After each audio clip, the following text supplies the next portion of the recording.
Boa noite, pessoal. Acredito que todos que estão aqui já conhecem. Meu nome é Thiago, para quem não me conhece. Bem-vindos aqui à nossa última palestra do dia, tá? Antes de eu adicionar a palestrante de hoje, eu vou passar alguns recados aqui, tá? Sobre os e-books e sobre os certificados da palestra, que vão ser fornecidos juntos e semana que vem, tudo bem? Lembrando também que amanhã tem os mini cursos, tudo bem? O Machine Learning de Data Girls às 8 às 13, e também tem do Núcleo de Empreendedorismo das 16 às 19h30.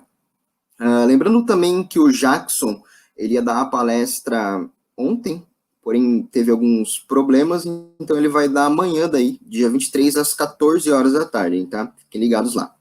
Bom, a palestrante de hoje é a doutora Paula Santos. Ela é graduada em Informática Biomédica e também em Fonoaudiologia, possui doutorado em Ciências e pós-doutorado em Psicologia Comportamental e Computacional, especializada em Machine Learning e Data Science em todas as etapas das ciências de dados avançada e uma visão computacional e redes neurais. Bom, boa noite, Paula. Alô? Oi, boa noite, tudo bom? Tudo bom? Muito bem-vindo aqui à nossa palestra. Muito obrigado, tá, por ter aceitado aqui a palestra para a gente. Você vai ver minha gata aqui, tá? Estou vendo ela. Você vai compartilhar lá a tela? Os slides? Vou compartilhar agora. Peraí.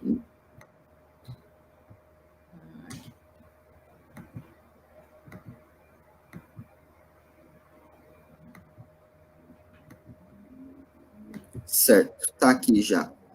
Tá. Então é isso, Paula, muito obrigado, tá? Eu vou ficar ali embaixo, ali, vendo sua palestra, tá bom? Tá bom. Muito obrigado.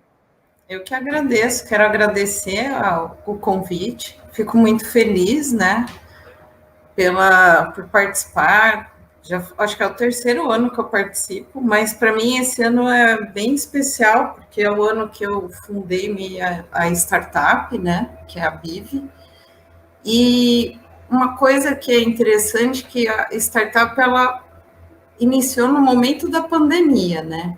Então, eu acho que até o título, ele cabe bem, porque teve vários processos, né, na etapa para execução dos modelos, até mesmo da ideia, porque a gente pensava na questão da urgência, né, no meio da pandemia, e também retornar algo com qualidade. Então, como eu disse, né, a empresa ela surge quando começa a pandemia. A gente fez uma colaboração com Superação, que foi uma iniciativa de várias startups em Ribeirão Preto, para ter ações, atividades para combate seja no diagnóstico, né, do Covid-19. Então, a gente se reuniu, teve várias discussões. A maioria das empresas, elas focaram na área de diagnóstico, tanto que teve até um vaquinha, né, desse movimento, que acho que conseguiu fazer mais de 40 mil diagnósticos de Covid-19 em Ribeirão Preto, né? Então, as empresas se mobilizaram. Só que a Bive, ela era uma empresa na área de visão computacional e inteligência artificial. Então, a proposta era tentar ver um possível sistema de diagnóstico por imagens, né?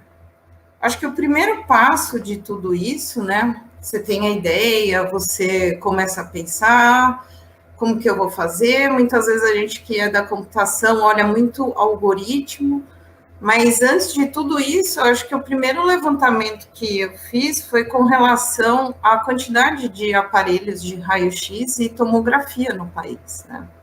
Quando a gente olha o estado de São Paulo, por exemplo, você tem, em média, eu acho que quase 2 tomógrafos a cada 100 mil habitantes.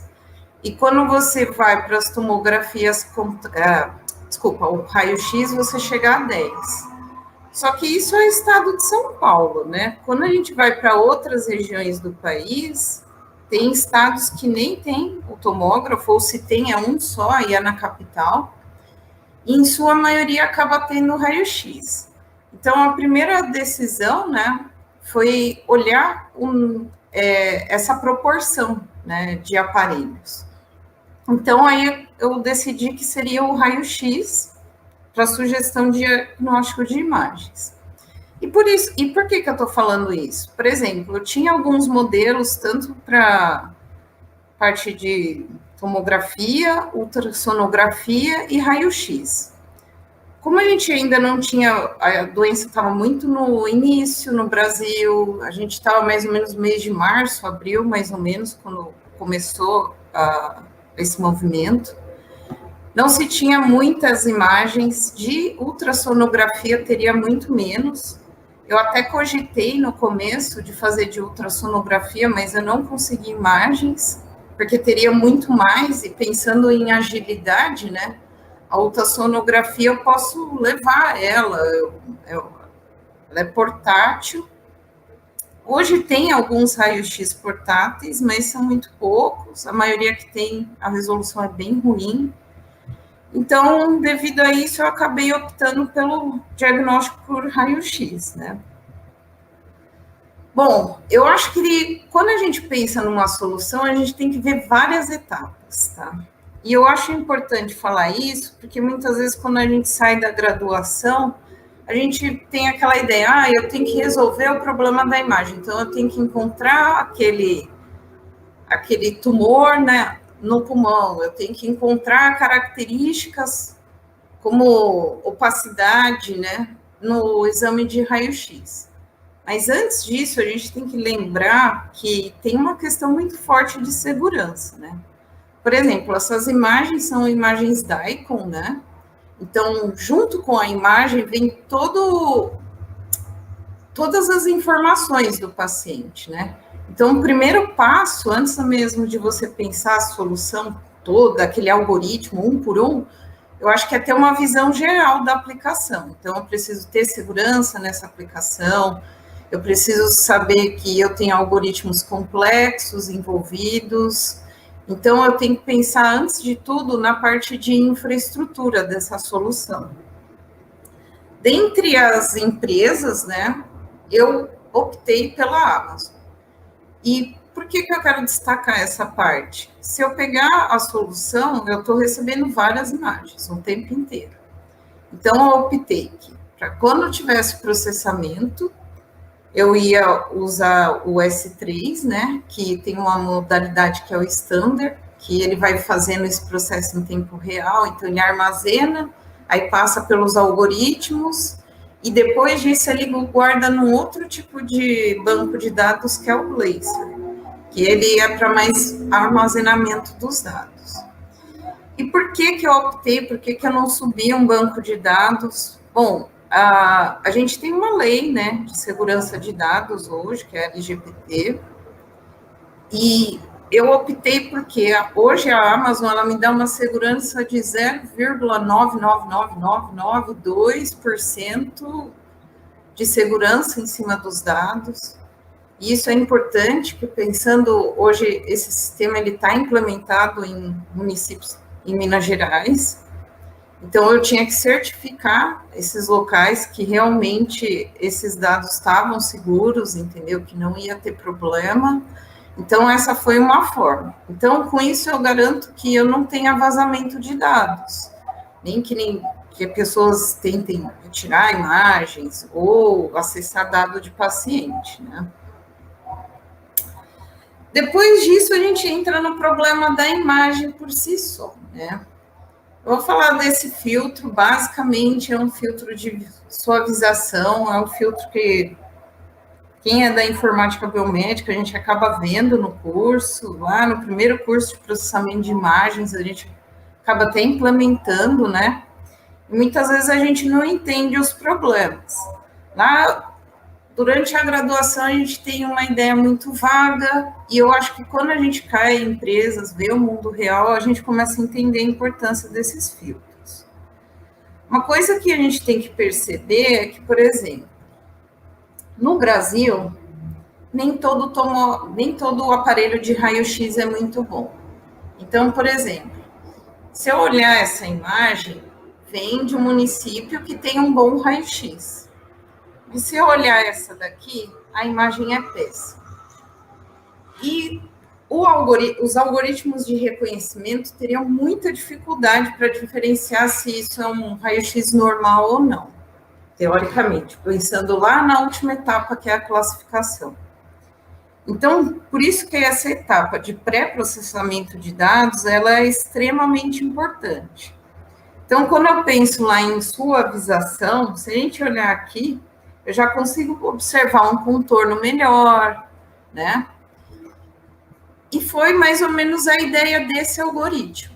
Se a gente olhar aqui, essa imagem é uma imagem de raio-x. Eu recebo essa de um município que tem um aparelho muito ruim e não se tinha o que fazer. A gente está falando de municípios pequenos, que não tem muita estrutura, eles não têm um aparelho de última geração. Então, isso também é um problema. Quando a gente vai pensar em soluções, a gente tem que pensar também como que é a estrutura do país que a gente mora, né? Nem todo o dado que eu vou receber é um dado limpo, bonito, como essa primeira imagem. A maior parte das imagens que eu recebo são desse nível de qualidade.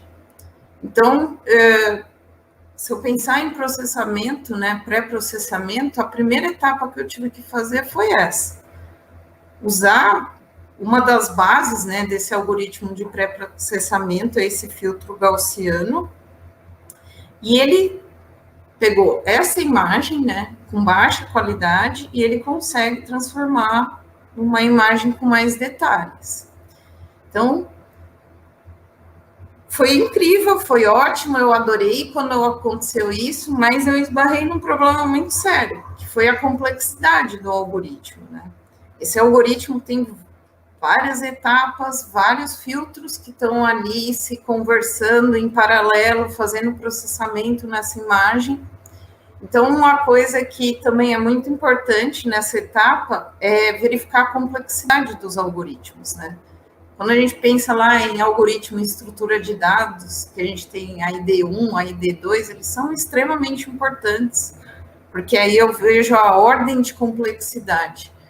E isso não é só importante para o tempo de processamento, né? Porque eu também não posso demorar muito. Eu recebo uma quantidade de imagens em tempo real, são lugares diferentes acessando, e eu não posso demorar muito tempo para encaminhar a resposta, né? Então, além disso, né, dele impactar nesse tempo de processamento, toda a estrutura desses algoritmos, elas estão alocadas em cloud. E se eu pensar nesse aspecto, quanto mais complexo esse algoritmo, pode ficar mais caro o custo de uma cloud. Então, você tem duas coisas, o processamento e também o custo em dinheiro que você pode pagar. Então, por isso que eu acabei fazendo vários testes com esses algoritmos, fiz o refinamento.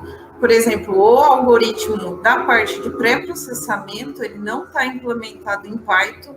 Eu optei em implementar ele numa linguagem de baixo nível, e eu escolhi o C++ para esse algoritmo.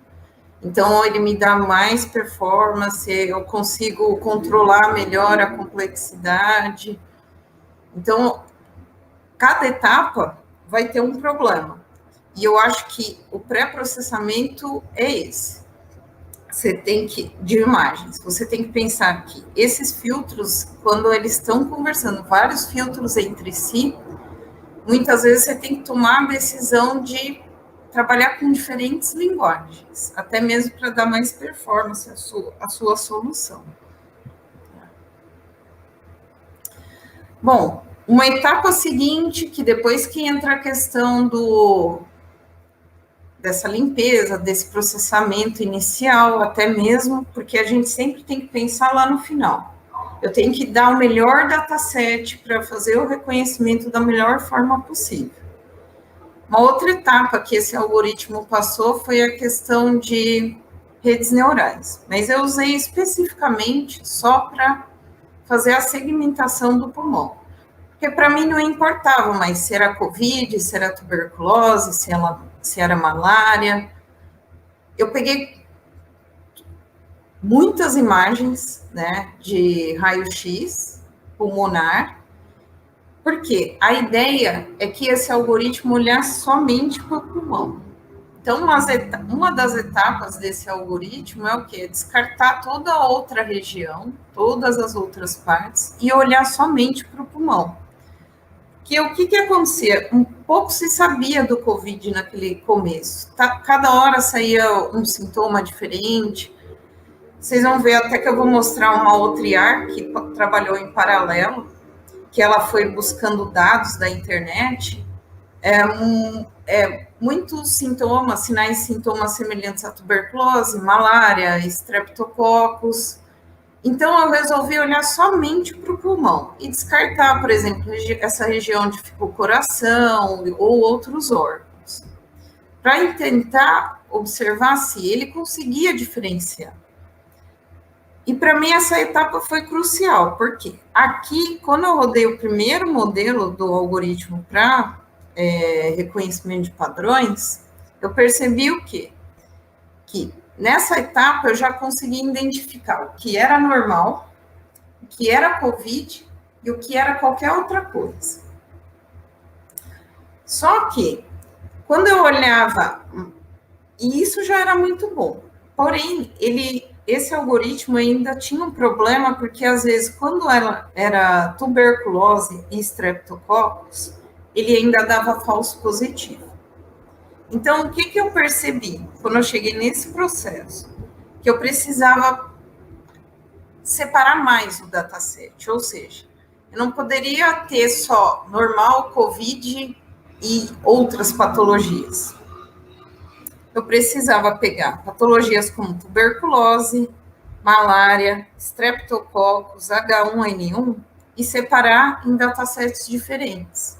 E aí eu consegui diminuir a taxa de falso positivo.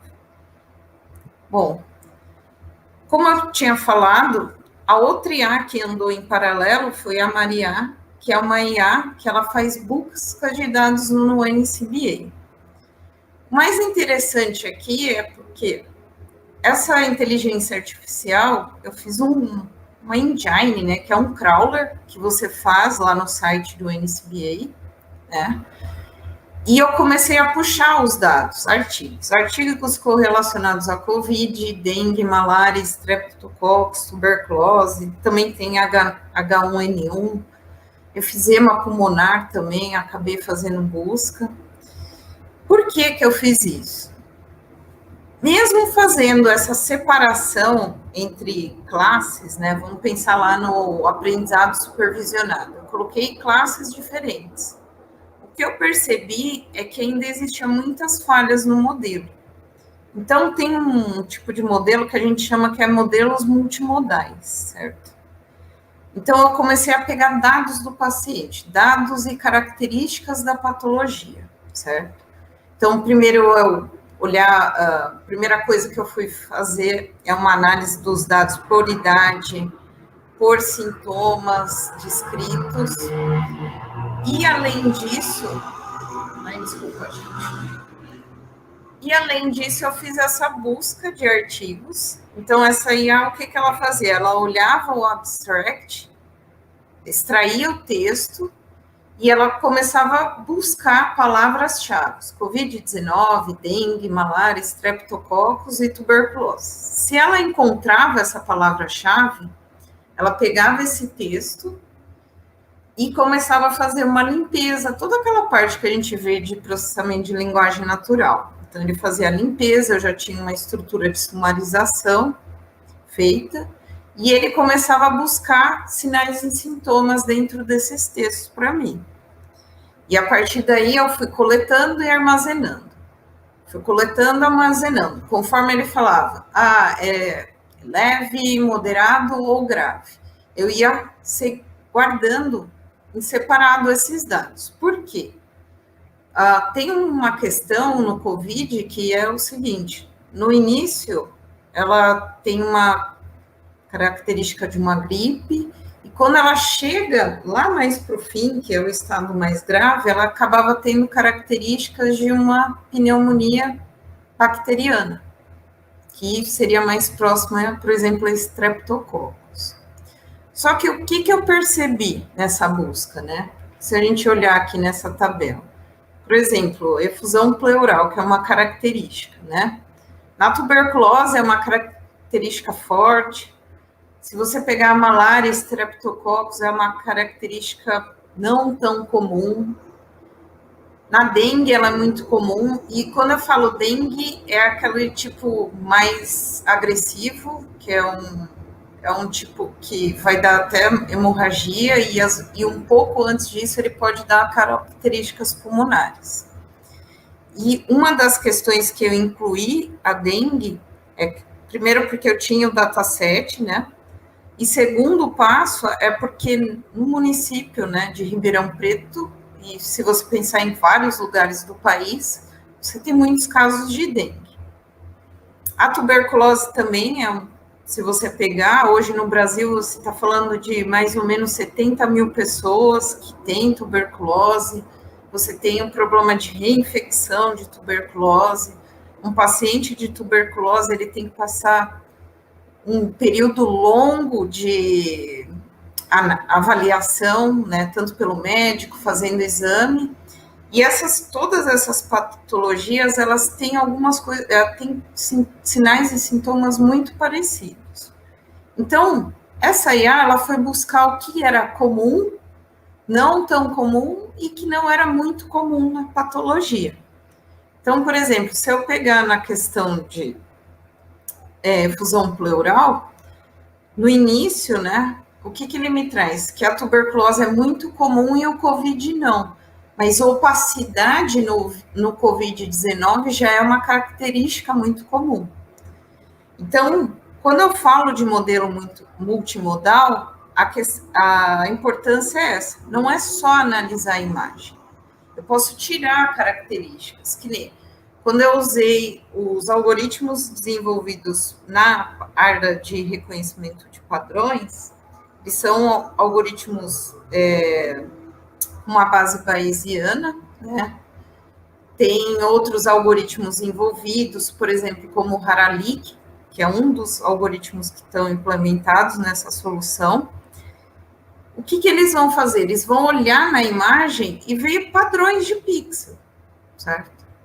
Mas mesmo às vezes você rotacionando ângulos diferentes, buscando pixel a pixel, isso não quer dizer que aqueles biomarcadores que ele encontrou sejam o suficiente para fechar esse diagnóstico, ou sugestão, né, que eu digo, esse tipo de sugestão.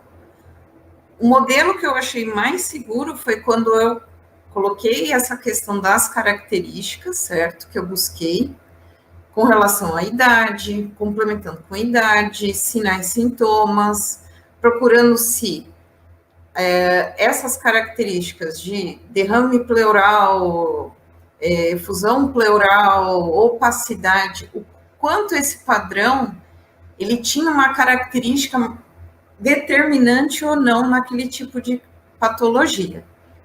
Então, uma coisa que a gente tem que olhar para questão de diagnóstico, né, sugestão de diagnóstico por imagens, é que muitas vezes só a imagem não vai ser suficiente. Porque se você pegar, cada paciente vai ter um hábito diferente. Por exemplo, é diferente você diagnosticar um paciente com COVID-19 ou tuberculose que seja fumante, de um paciente que não era fumante e que tem, por exemplo, COVID-19. Ele tem uma questão já afetada nos bronquíolos, então ele já tem um padrão que não é parecido com o normal. Então, por conta de todas essas características e a gente não controlar essas variáveis, os modelos multimodais, eles conseguem ter uma taxa de erro muito menor do que quando eu fiz um modelo só por imagens. Tá? Bom, Com tudo isso, saiu a primeira versão. Eu tinha subido a primeira versão no Telegram, né, do Marie, que é por esse diagnóstico por imagens. Foi importante, a gente conseguiu vários contatos, só que a partir daí a gente também teve um outro problema. A gente marcava, né, a região com um retângulo. Só que se você observar, ele não pega só a região ruim, ele acaba pegando algum tecido bom também. E se eu pensar, às vezes, para fazer um laudo, isso é um pouco problemático. Porque aqui nessa região, por exemplo, a ponta que tem alguma alteração é nessa região e um pouco aqui embaixo, assim, mais ou menos. E no fim, essa região ele está pegando, que é uma região que não tem alteração. Mas como ia por retângulos, ele acabava pegando a região toda. Bom, quando a gente começou a conversar com esses municípios, começou a mostrar a solução, e eles também acabou nos procurando, a gente acabou fazendo uma segunda versão dessa plataforma. E essa versão é a versão que roda hoje, é a versão que esses municípios acharam que seria melhor. Por quê? Aqui, além de sair um PDF, né, ela não está mais ela é uma plataforma em SaaS, ela não é pelo Telegram, porque no primeiro momento eu vi que tinha muito problema de segurança, então eu acabei, não abandonei, mas eu estou evoluindo essa solução um pouco com mais calma, devido a todo aquele problema que eu falei inicial, que é a segurança de dados.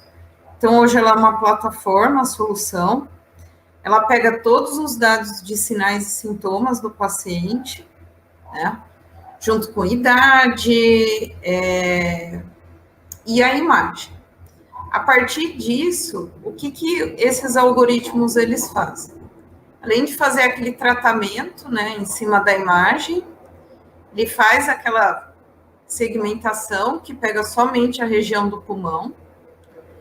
E além disso, se você observar, o desenho que ele faz é em cima dos biomarcadores que tanto o Haralick como outros algoritmos que estão processando encontra esse padrão de biomarcador que ele consegue falar, ó, com relação, utilizando os dados de idade, sinais e sintomas e os padrões que você encontra nessas imagens, a gente consegue observar que essa região é uma região junto com essa que a gente consegue determinar que possivelmente seja tuberculose.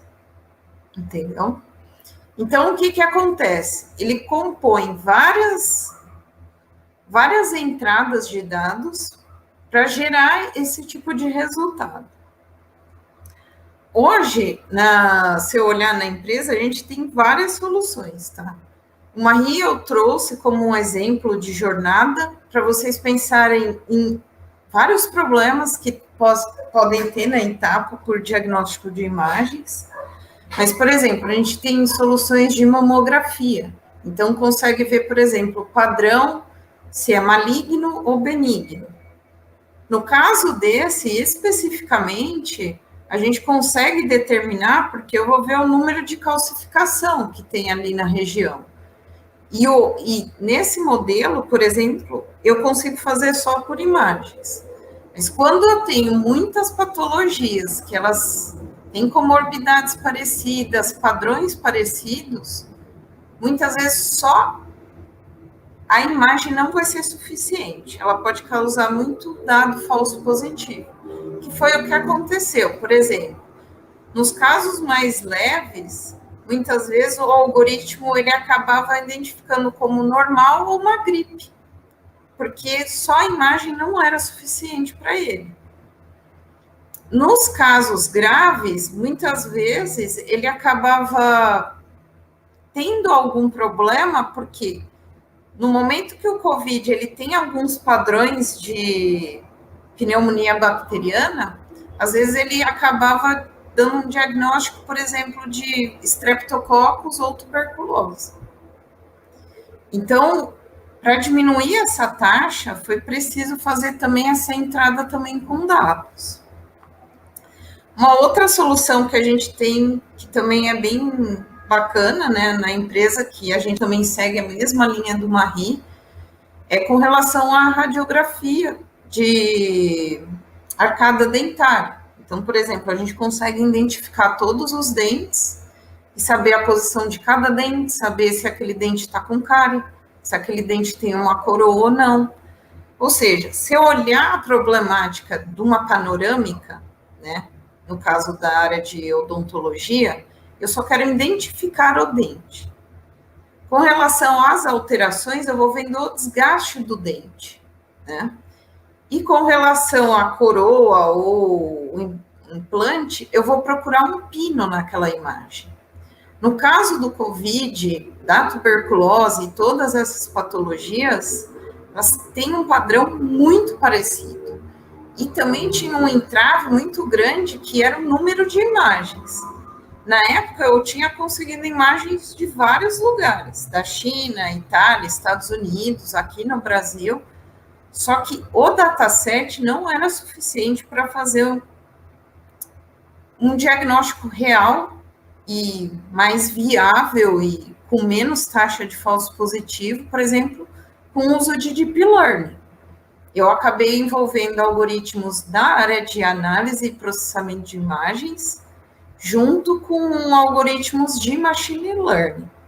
Porque eu tinha um dataset baixo.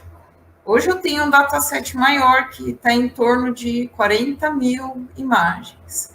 Então, hoje eu consigo até pensar em ir para um tipo de solução dessa. E eu falo, por que eu não migrei ainda? Porque esses municípios que estão usando a aplicação já validaram que ela é eficiente. Então, eu não vejo por que fazer essa transição para o Deep Learning nesse momento, se os algoritmos eles já estão fazendo esse papel de forma eficiente. Aí, só para mostrar, essas são as pessoas que trabalham hoje na empresa. Algum de vocês deve conhecer a Bianca, ela se formou no curso de Informática Biomédica, hoje ela está na empresa. A Thaís, ela está desde o começo, eles são desenvolvedores, né?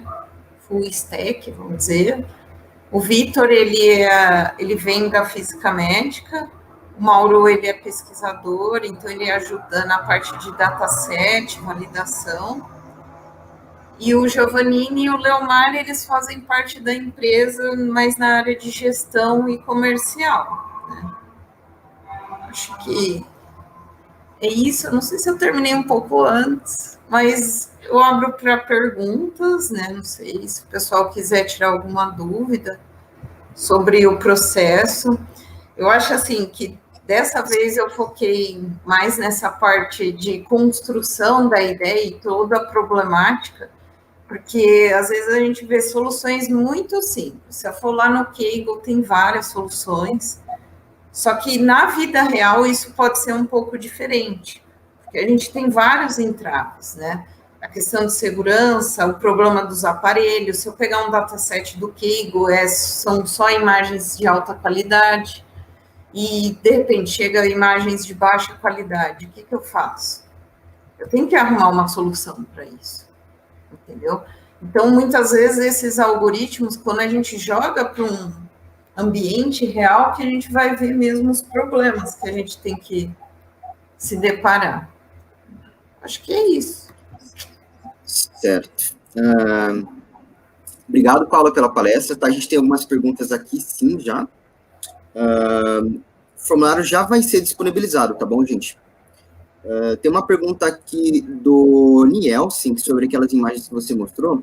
Ele fala o seguinte: boa noite, doutora. Essa imagem de raio-x de tórax é radiologia digital, direta ou indireta? Ou tradicional com filme? Então, se com filme, você escaneou para... não, todas essas imagens são imagens DICOM. Ela vem já do PACS, já direto, entendeu? É que ali no exemplo, como... Eu acabei esquecendo de pôr a imagem, eu bati uma foto da tela, tá? Por isso que parecia que estava digitalizada ali. Mas não, geralmente são o aparelho de raio-x, né, ele já tem um sistema deles mesmo, aí eles baixam uma imagem DICOM. O que acontece? Esses sistemas, geralmente, você pode pegar ou uma imagem PNG, eles fornecem já nessa extensão PNG ou JPEG, ou na extensão DICOM. No caso da aplicação, eu pego em DICOM porque já vem as informações do paciente, como nome completo, data de nascimento, características da imagem. Então, a extensão dela é .DICOM. Seriam imagens digitalizadas, se você pensar, né? Porque aí ele só pega esse pacote e é como se ele soltasse mesmo dentro da plataforma. Que nem quando a gente faz o upload de imagens. Então, é isso. Não sei se eu respondi, eu acho que era isso, né? Eu acho que ele teve a impressão que eu bati foto. Eu tô travando para você? Travou um pouco, mas agora voltou. É porque para mim tá bem travado. É? Você quer... Deixa eu tentar tirar a câmera. Mas eu acho que sou eu. Você acha que é você? Eu acho que sou eu, acho que é eu aqui. Tá. Tá, eu acho que melhorou. Agora... o Nielsen, ele continua perguntando. Tá melhor? Tá. O Nielsen, ele faz a pergunta dele, ele pergunta o seguinte: você faz segmentação das imagens?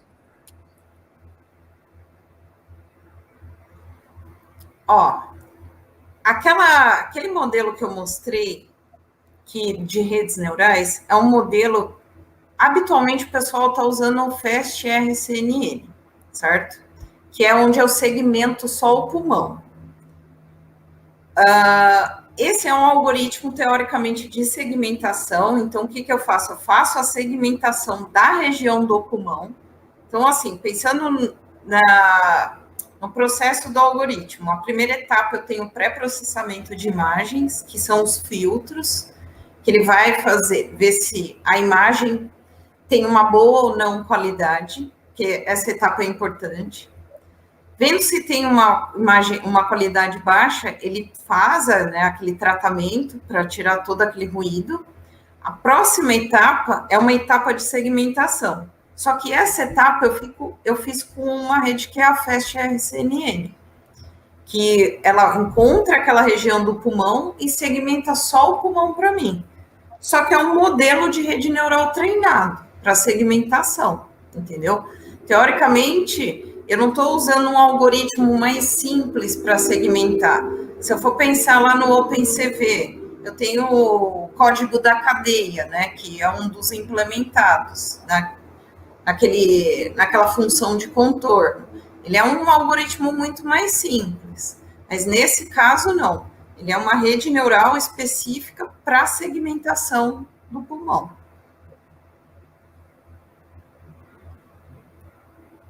Certo. Pessoal, se alguém tiver alguma dúvida para mandar para a doutora Paula, pode mandar aqui no chat do YouTube.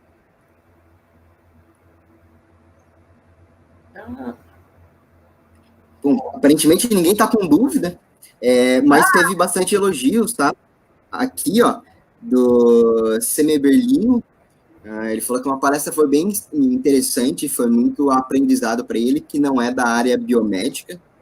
Tem bastante gente agradecendo pela palestra, eu, inclusive. Bom, então eu acho que é isso, né? O pessoal não está mandando mais dúvidas.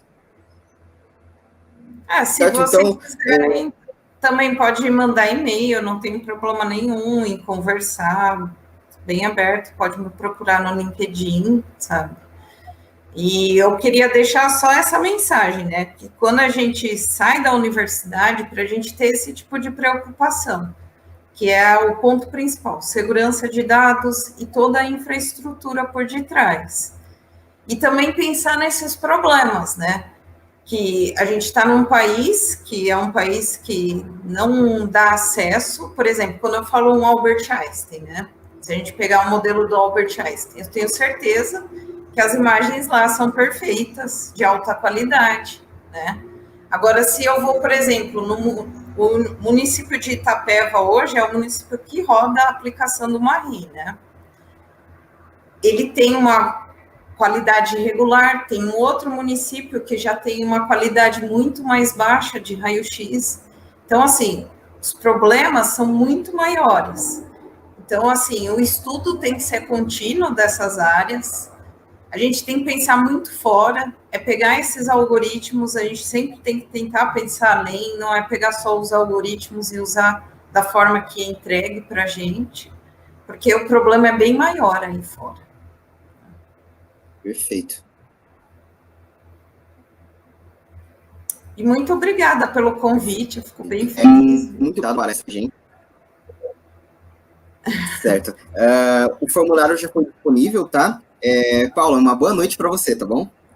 Eu que agradeço, muito obrigada, viu? Tchau. Pessoal, então agora a gente vai ter o sorteio, tá? O formulário de inscrição já está liberado aí para vocês, tá?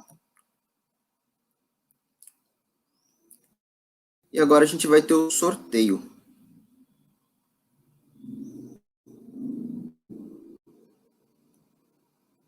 Tô travando ainda? Tá ok agora?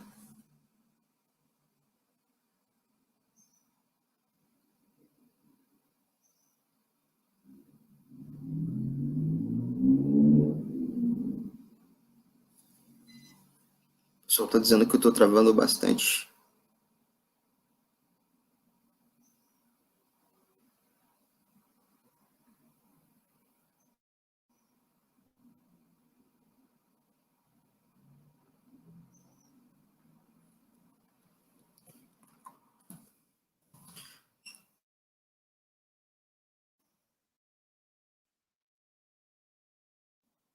Só um momento, tá, pessoal? Que a gente vai fazer o sorteio ainda, tá?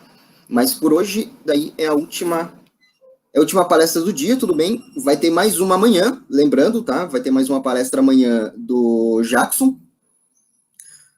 Amanhã também tem os mini cursos, tá? Das 8 da manhã às 13 da tarde. E também daí tem o núcleo de empreendedorismo, que também vai dar um mini curso sobre startup, das 16 às 19h30. A palestra do Jackson daí é amanhã às 14, tudo bem? Dando um recado novamente, os e-books e os certificados, eles vão ser entregues semana que vem, os dois juntos, tudo bem? Então é isso, vamos lá para o sorteio agora. Manda ver, vamos ver quem que vai ganhar um curso da Udemy.